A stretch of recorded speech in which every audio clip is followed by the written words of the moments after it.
दिल्ली के नांगलोई में कांस्टेबल को कार सवार ने कुचल दिया। हादसे में कांस्टेबल की मौत हो गई। कार सवार ने कांस्टेबल संदीप को 10 मीटर तक घसीटा भी। पुलिस आरोपियों की तलाश में जुटी हुई है। जो तस्वीरें आपको दिखा रहे हैं यही वो कांस्टेबल हैं जिनको 10 मीटर तक घसीटा गया और कार सवार फिर उसके बाद फरार हो गया। पुलिस आरोपियों की तलाश में जुटी हुई है। तो एक दर्दनाक मौत हुई है दिल्ली में। और मंत्री सौरभ भारद्वाज ने दिल्ली की कानून व्यवस्था पर इस घटना के बाद सवाल खड़े किए हैं। कहा कि दिल्ली में दहशत और गुंडागर्दी का माहौल बना हुआ है। दिल्ली देश की राजधानी है, लेकिन यहाँ का कानून व्यवस्था कुछ ऐसा जैसे बॉलीवुड की फिल्मों में मुंबई में होता था, गैंग वॉर लौट आए हो। ये मैं नहीं, दिल्ली के मंत्री सौरभ भारद्वाज कह रहे हैं। सौरभ जी, आपको क्यों लग रहा है कि दिल्ली के अंदर गैंग वॉर है या मुंबई में जैसे फिल्मों में दिखाया था वैसा दौर चला है? देखिए, दिल्ली के अंदर कभी भी इस तरीके का माहौल नहीं था। आज दिल्ली के अंदर बड़े बड़े गैंगस्टर एक्टिव हैं, उनके नाम पे रंगदारी मांगी जा रही है और दिल्ली के अंदर व्यापारी रंगदारी देने को मजबूर हैं। दिल्ली के लोग इस बात को जानते हैं कि दिल्ली की जो कानून व्यवस्था है, दिल्ली की जो पुलिस है, वो सीधे तौर पे केंद्र सरकार के और उनके एलजी के अधीन आती है। और हम एलजी साहब को भी कहना चाहते हैं कि जो काम उनके हैं वो करते नहीं हैं और जो काम चुनी हुई सरकार के हैं उसमें वो टांग अड़ाते हैं, उसमें वो इंस्पेक्शन करने पहुंच जाते हैं, उसमें वो चिट्ठियां लिखते हैं। अरे भाई, आप अपना काम भी तो करिए। 209 थाने हैं दिल्ली के अंदर, आप नालों की इंस्पेक्शन कर रहे हैं, आप सड़कों की इंस्पेक्शन कर रहे हैं और थाना आप जाते नहीं हैं। आप थाने भी तो जाइए। जिस नांगलोई के अंदर दुकान पे हमला हुआ वहाँ जाइए, जिसके गुलाबी बाग के अंदर 4.25 करोड़ रुपए का सोना लूट गया उससे जाके मिलिए, नारायणा शोरूम में जहाँ पे हमला हुआ है वहाँ पे जाइए। वो काम करना चाहिए एलजी साहब को, अपना काम भी कुछ करना चाहिए। तो इस मामले में सियासत तेज हो गई है, वार पलटवार शुरू हो गया है। सौरभ भारद्वाज को आपने सुना। हमारे साथ इस घटना पर और ज्यादा जानकारी के साथ जुड़ गए पुनीत शर्मा। पुनीत, मामले पर सियासत हो रही है, लेकिन आरोप लग रहा है कि शराब माफियाओं ने इस तरह से हमला बोला पुलिस कांस्टेबल पर। आरोपियों के बारे में क्या जानकारी मिल रही है? पुलिस की कार्रवाई कहां तक पहुंची है? देखिए, संदीप कांस्टेबल जो कि अपनी बाइक से देर रात 2:15 बजे के आसपास गश्त पर था, वो निकले हुए थे कि ये जो वैगनार कार आप देख रहे हैं इसी से टक्कर मारी गई। संदीप ने इन लोगों को अंदर इशारा किया रुकने का, अंदर शराब की बोतलें और शराब के गिलास पड़े हुए हैं और उसके बाद जो गाड़ी है उसकी स्पीड जो है आरोपियों ने बढ़ा दी और उसके बाद ये पीछे से टक्कर मारी बाइक पर और गाड़ी को घसीटते हुए लगभग 10 मीटर तक ले गए हैं। सीसीटीवी फुटेज भी सामने आया जिसमें साफ नजर आ रहा है कि ये गाड़ी पीछे से टक्कर मारने के बाद घसीटते हुए लेकर के जा रही है। अस्पताल पहुंचाया गया संदीप को, लेकिन संदीप की मौत हो गई थी। पुलिस ने फिलहाल ये जो गाड़ी है वो तो जब्त कर लिया, लेकिन जो अभी इसमें 2 लोग बैठे हुए थे उनको पुलिस सर्च कर रही है। क्रिमिनल प्रवृत्ति के हो सकते हैं। आगे आप देखेंगे पूरा ब्लड यहाँ पे लगा हुआ है संदीप का, जिस तरीके से टक्कर मारी गई थी। लेकिन अपने आप में एक बड़ी वारदात है कि शराब अंदर वो लोग पी रहे थे। पुलिस कांस्टेबल संदीप जो कि इस तरीके की घटनाओं को रोकने के लिए इनको जब इशारा किया तो उसके बाद जो है इन आरोपियों ने उसमें बाकायदा जो है उनके ऊपर गाड़ी चढ़ा दी। आपको दिखाना चाहेंगे कि अंदर की स्थिति क्या है। शराब के गिलास आपको साफ तौर पर ये नजर आ रहे हैं, यानी कि ये लोग बैठ करके शराब पी रहे थे। इसके अलावा गाड़ी में अगर आप देखेंगे तो पीछे की तरफ भी खून और ये नजर आ रहा है। शराब की बोतल गाड़ी के अंदर यहां पर आपको नजर आ रही है, यानी कि पुलिस को शक हुआ कि कहीं कुछ गलत ना हो, क्रिमिनल प्रवृत्ति के लोग ना हो। पुलिस कांस्टेबल संदीप ने जब रोकने की कोशिश की थी तब इस गाड़ी में सवार 2 लोगों ने जो है उसकी हत्या की है, लेकिन अपने आप में बेहद दुखद मामला है। लेकिन ये जो पूरी घटना इस बात की भी तस्दीक करेगी कि कैसे जो अपराधी हैं उनको खाकी का भी खौफ नहीं और इसीलिए अपने जुर्म के पहियों तले ये अब खाकी को भी रौंदते हुए नजर आ रहे हैं। फिलहाल इन दोनों आरोपियों की पुलिस लगातार तलाश कर रही है। बिल्कुल, बहुत बहुत धन्यवाद पुनीत। नजर बना के रखिए, आरोपियों की तलाश की जा रही है। कार तो बरामद कर ली गई, लेकिन आरोपी अब तक फरार है। इनकी तलाश में पुलिस जुटी हुई है। लेकिन सवाल पूछ रही है आम आदमी पार्टी की, जब पुलिस सुरक्षित नहीं है तो आम लोग कैसे सुरक्षित होंगे? अगली खबर हरियाणा से है। डेरा सच्चा सौदा प्रमुख गुरमीत राम रहीम ने फिर से पैरोल मांग ली। 20 दिनों की रिहाई के लिए अर्जी दी गई है, एप्लीकेशन दी गई है। हरियाणा जेल विभाग ने राज्य के मुख्य चुनाव आयुक्त को अब राम रहीम की अर्जी भेजी है।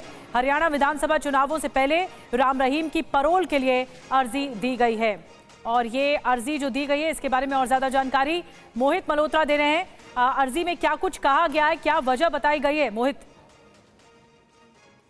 देखिए, जेल प्रशासन को फिलहाल ये अर्जी दी गई थी और जो जो तय प्रोसीजर, क्योंकि हरियाणा में कोड ऑफ कंडक्ट लगा हुआ है, तो ऐसे में चुनाव आयोग के पास अब ये जो एप्लीकेशन है वो भेजी गई है। चुनाव आयोग की तरफ से इस पर फैसला लिया जाएगा, लेकिन किस आधार पर राम रहीम बाहर आना चाहता है उसको लेकर अभी खुलासा नहीं हो सका है कि अपनी एप्लीकेशन में किस बात का आधार बताया है। हालांकि डेरा सच्चा सौदा के से जुड़े जो लोग हैं उनका ये कहना है कि नियम के मुताबिक 91 दिन तक एक साल के अंदर कोई भी कैदी पैरोल या फरलो ले सकता है, और उसी नियम के तहत ही इसी नियम का हवाला देते हुए गुरमीत राम रहीम ने 20 दिन की जो पैरोल है वो उसकी मांग की है। लेकिन अभी चुनाव आयोग फैसला लेगा कि क्या राम रहीम बाहर आएगा या नहीं। चुनाव आयोग ने जेल प्रशासन से पूछा है कि किस कारण का हवाला देकर। ठीक है मोहित, नजर बना के रखिए। शुक्रिया आपका जानकारी देने के लिए। तो अभी आधार साफ नहीं है, लेकिन अब 20 दिन की पैरोल मांगी गई है और जो अर्जी है, एप्लीकेशन है, वो चुनाव आयोग के पास पहुंच गई है। झारखंड में गठबंधन को लेकर बड़ी खबर आ रही है। झारखंड में बीजेपी आजसू के बीच सीट शेयरिंग का फॉर्मूला तय हो गया है। आजसू को 11 सीटें देने पर सहमति बन गई है, जो सूत्र बता रहे हैं। कल देर रात बैठक चली है, अमित शाह के आवास पर यह बैठक हुई, जिसमें आजसू के प्रमुख सुदेश महतो, असम के सीएम हेमंता बिस्वा शर्मा भी मौजूद थे, अमित शाह भी मौजूद थे। उनके आवास पर बैठक हुई। 1-2 दिन में सीट बंटवारे का ऐलान भी संभव है। तो 1-2 दिन में अभी सीट बंटवारे का ऐलान किया जाएगा, लेकिन बताया जा रहा है सहमति बन गई है। आजसू को 11 सीटें देने पर सहमति बन गई है, और जो सीट शेयरिंग फॉर्मूला है उसके तहत लगातार मंथन हो रहा था, लेकिन अभी फिलहाल ऐलान होना बाकी है। जो सूत्र बता रहे हैं 11 सीटों पर को लेकर जो पेच फंसा हुआ था उसको लेकर ये क्लियर कर दिया गया। आजसू को 11 सीटें देने पर सहमति हुई है। आमोद राय हमारे पॉलिटिकल एडिटर इस वक्त और ज्यादा जानकारी के साथ जुड़ गए। आमोद, कब तक ऐलान हो पाएगा सीट शेयरिंग फॉर्मूले का और किस बात पर सहमति बनी है?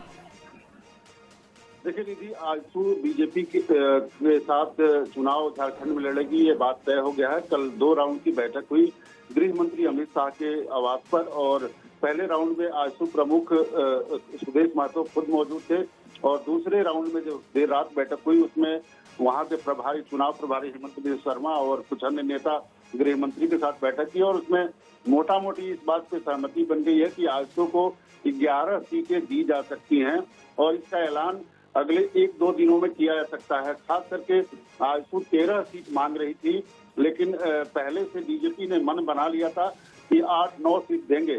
2-3 सीटों पे मामला फंसा हुआ था, वो भी बताया जा रहा है कि क्लियर हो चुका है, और 11 सीटें अब आजसू को दी जा रही हैं, और अगले 1 से 2 दिनों में इसकी घोषणा कर दी जाएगी, और झारखंड में जो एनडीए का शेप है वो शक्ल ले लेगा। ठीक है आमोद, बहुत बहुत शुक्रिया आमोद। जानकारी दे रहे थे कि जो पेच फंसा हुआ था 13 सीटें आजसू मांग रही थी, लेकिन 11 सीटों पर सहमति बन गई। 1-2 दिन में ऐलान हो सकता है। और एक और बड़ी खबर, गाजीपुर के सांसद अफजाल अंसारी के खिलाफ सदर कोतवाली में FIR दर्ज हुई है। गोरा बाजार चौकी इंचार्ज राजकुमार शुक्ला ने FIR दर्ज कराई है, और भारतीय न्याय संहिता की धारा 353(3) के तहत मुकदमा दर्ज हुआ है। अफजाल ने दरअसल गांजा को लेकर एक बड़ा बयान दिया था।